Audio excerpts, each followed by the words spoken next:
Todo el mundo habla de la Comisión Koldo del Senado y del interrogatorio al presidente del Gobierno. Pero después de ver cómo no respondió Pedro Sánchez, creo que Eloy Suárez, senador del PP que preside la comisión, debería haber iniciado la jornada con la misma frase que emplea Pablo Motos al inicio de El Hormiguero. Hoy ha venido a divertirse con nosotros Pedro Sánchez. ¡Qué jeta tiene el tío! Y qué bien se lo pasa haciendo su numerito. Nuestro presidente disfruta siendo un chuleta descarado y haciéndolo con un falso disimulo. Desde el inicio de la sesión dejó claro que su guión no era el guión del resto, ni su hoja de ruta la que hubiera previsto ninguna otra persona. Hasta el contexto lo quería dictar él. María Jesús Bonilla, senadora de Unión del Pueblo Navarro, se ha hecho famosa por haber puesto límites al descaro de Pedro. La señora le dijo que se dejara de contextos, que eso ya lo teníamos, y que a una pregunta de sí o no se responde con un sí o con un no, una verdad de perogrullo. Pero cuando una obviedad así hace que la gente destaque allá donde esté, quiere decir que el sentido común empieza a ser escaso en ese lugar. Y es que con Pedro las cosas se tornan en esquizofrénicas.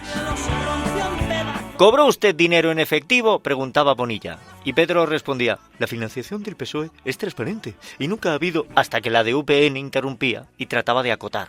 Mire, la pregunta es sencilla. Se responde con un sí o con un no. ¿Cobró usted dinero en efectivo? No digo que fuera dinero negro. Pregunto si cobró en efectivo.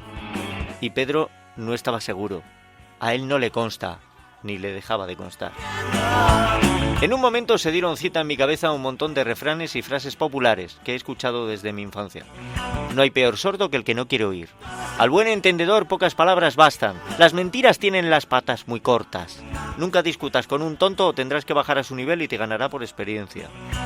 Hasta esto lo estaba retorciendo Pedrito. Porque oía pero no escuchaba. Lo llenaba todo con palabras vacías. En lugar de mentiras que le persiguieran, usaba medias verdades que abrieran grietas por las que escapar. Y demostró que hacerse el tonto y obligarte a descender hasta ese nivel también sirve para que pese la experiencia.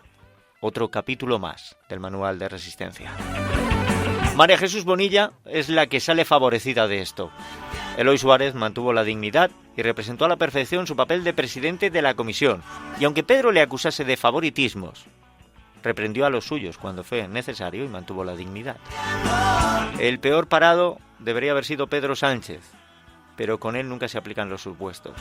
Quien sale perjudicado es Alejo Miranda, el senador del PP que ametralló con preguntas. Antes de que su ritmo fuera frenético, antes de que no hubiese tiempo físico para responder, su interrogatorio no iba mal. Le escuché al principio y me pareció que buscaba evitar las estrategias de Sánchez y centrar los temas, pero luego se torció.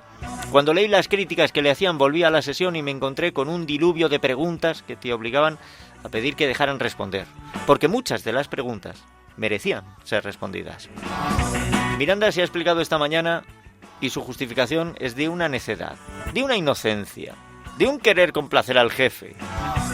Alejo lanzó las preguntas a toda velocidad porque no quería quedarse sin hacerlas. Me ha dado a entender que se sentía observado y que no quería que le criticasen por no haberlas hecho. Dice que eran preguntas que cualquiera querría hacerle al presidente del gobierno, pero una pregunta que no espera respuesta es como querer mirarse en un marco vacío, no te devuelve ningún reflejo. Y mientras todo esto se analiza, Pedro sale inmaculado. Seguramente habrá aumentado la admiración de todos los que ven en su descaro y chulería algo positivo. Eso por no hablar de los que se habrán creído esa imagen de vulnerable que trata de proyectar. Sacar sus gafas con supuesto pudor, dirigir la atención hacia ellas, dar pie a una historia que no es una historia, con comentarios en las redes. Todo forma parte de la misma estrategia del «¿Son las 5 y no he comido?» o del «Yo estoy bien». Se trata de que veamos a Pedro el Guapo como una víctima del desgaste que produce el cargo y el tiempo. Como si su cuerpo estuviera siendo maltratado por la responsabilidad, la tensión y los constantes ataques de la extrema derecha. El pobre Pedro se hace viejo. Padece presbicia y de vez en cuando tiene ojeras marcadas o necesita unos días para decidir si esto merece la pena. Sufre mucho por su santa esposa, por el bueno de su hermano, por ese señor del que usted me habla, y raro es que no nos haya dejado caer que padece en silencio de hemorroides. Quiere tu piedad, porque tendemos a identificarnos con el débil, con el que sufre. Pero hay algo en lo que no me deja ninguna duda. Pedro, a quien considera inocente, pero inocente de verdad, totalmente inocente, es a España y a sus habitantes.